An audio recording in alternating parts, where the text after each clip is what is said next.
tanggane. Nek kok lali jenenge. Pak. Ora ana udan ora angin. Ora ana gluduk kok ditabrak. Kaya apa rasane? Rasane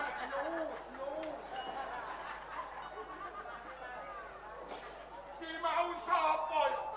Sugih bolong. Mboten nenten sundel bolong, Bapak. Wonten nggih. Ana wedokan tau, waduh kataku kok teles. Bapak. Lah katanya kok terus. Sapa sing nglakani aku mau? Niki lho. Niki kula bapak. Niki. Ora rambute kok rentek kabeh. Kula boten melu-melu nek boten rambut, Nanti Bapak. aku pilek. Sama sing nabrak aku. Kula sing nabrak kula. Niki sing nambani. Niki sing nututi. Nek ngono kowe tak denda. Hah? Denda Mbak Yu malah. Mergo kowe nabrak aku. Kula dijenda. Kowe tak denda. Didenda pinten ewu. Kowe nabrak aku terus penyakitku mati. Penyakit apa, Bapak? Penyakitku mekakon. Kok mekakon iki penyakit apa ya, Mbak Yu? Penyakit anyar, Mbak Yu. Kowe ora anyar, penyakit suwe kok. Lah sing mekakon pundi? Sing mekakon ora tak dudoke. Boleh ngarep. Kowe nek ning mburi tak dudoke. Apa kuwi? Nek kowe kepentakon, kowe takonno karo sesepuhku ning kene. Sinten? Mbah Darno. Darno. Yaine sing pundi? Ayo iki daleme kok.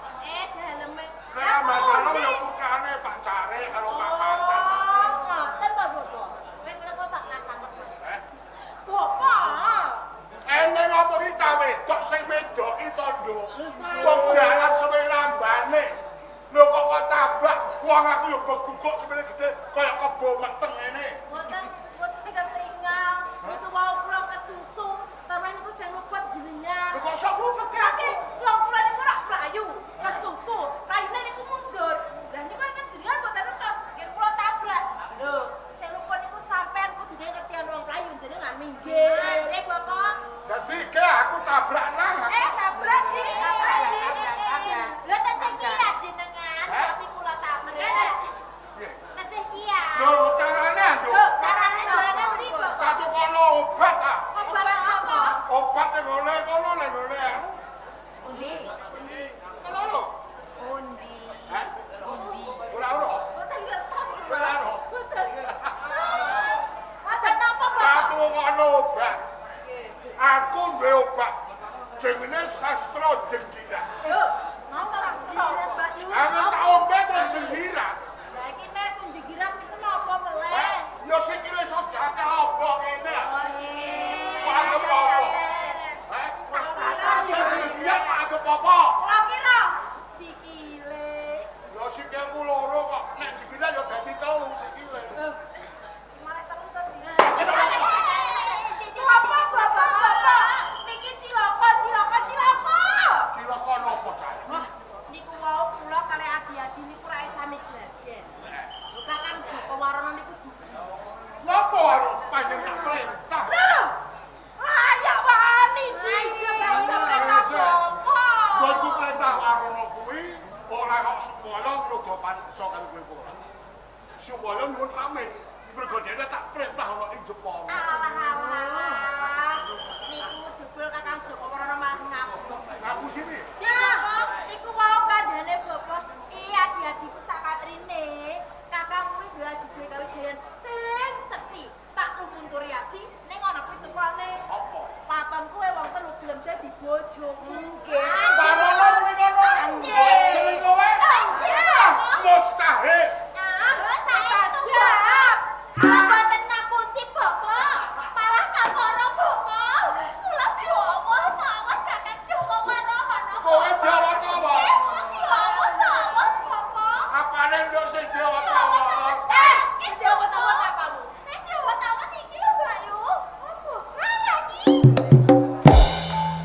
Lah piye wis didoke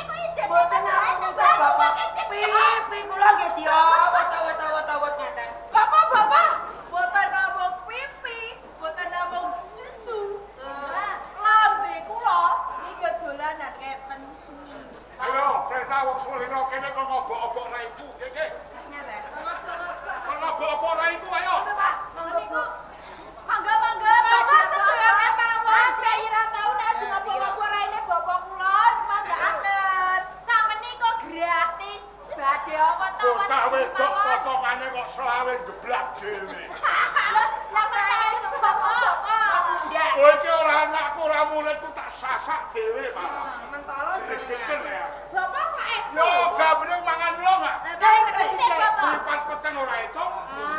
Kadang-kadang ngawuk. Mumpama aku macam ndak ngono.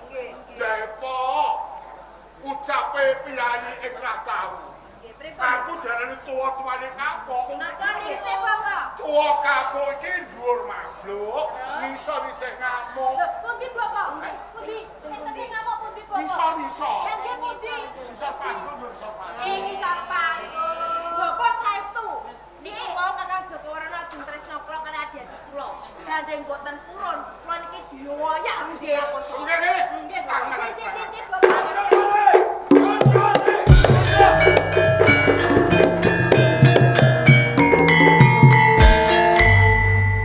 Bagus. Nanging bagus ora tulus. Grogol kowe watakan rakus upama kewan kewan medhus.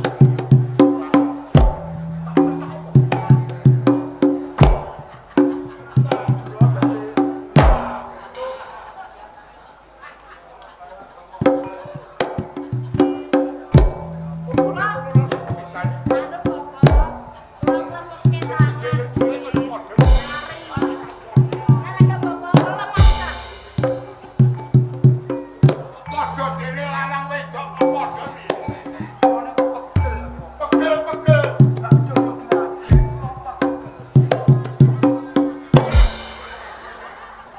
Iki arep ora umat penyakitku tetep umat. Bapak yoga niki.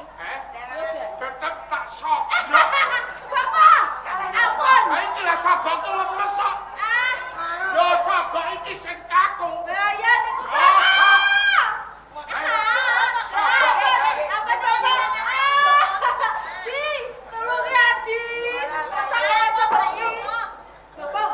Lho kok penginceng iki kok. Kula nyoteng, Bapak.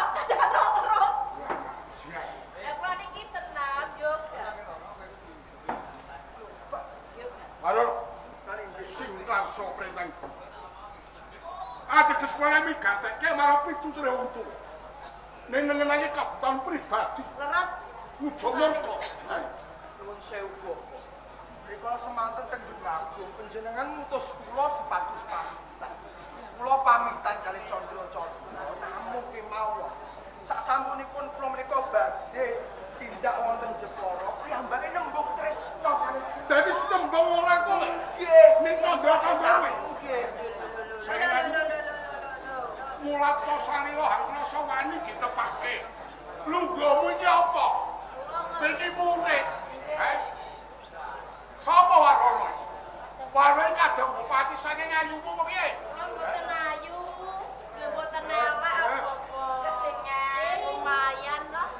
Lumayan lumayan potong kaya sawinan gebok. Piye tarane? Saestu, nuwun sewu Bapak. Lho umpami kula sing tresna kalih Kakang Joko Warana, ra kedhaipun kula sing ngoyak-ngoyak. Lah napa? Wong kula niki tresna kok malah kula dioyak, diumber, ajeng diprakosa. Dadi kowe sing dioyak. Lho nggih lho sing kono niki mau kula sing mlayu niku sing ngoyak. Aja kok olak-alik tembungmu. Iki setok. Kowe ora sondok perkara. Nek iki tak jabot godhu perintah karo kowe. Loh, Bapak nuwun sewu.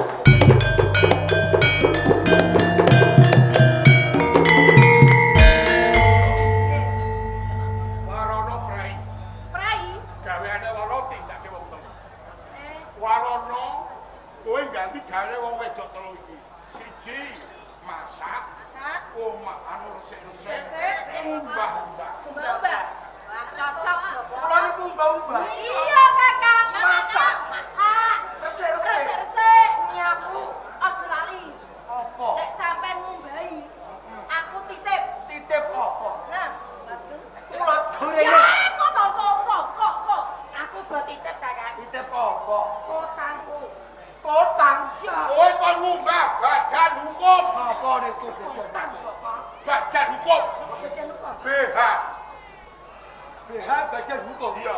Semono uga aku ya, Kakang. Iya lah. Aku mono ya titip. Titip apa? Umbahno leggingku sing ukurane. Wah, lah gila.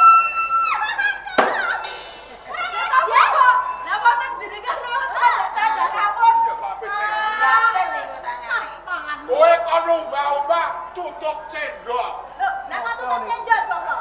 Kok tutup cendol, Bapak? Kok tutup cendol? Pecah. Pecan. Oh. Pecah. Oh, jen.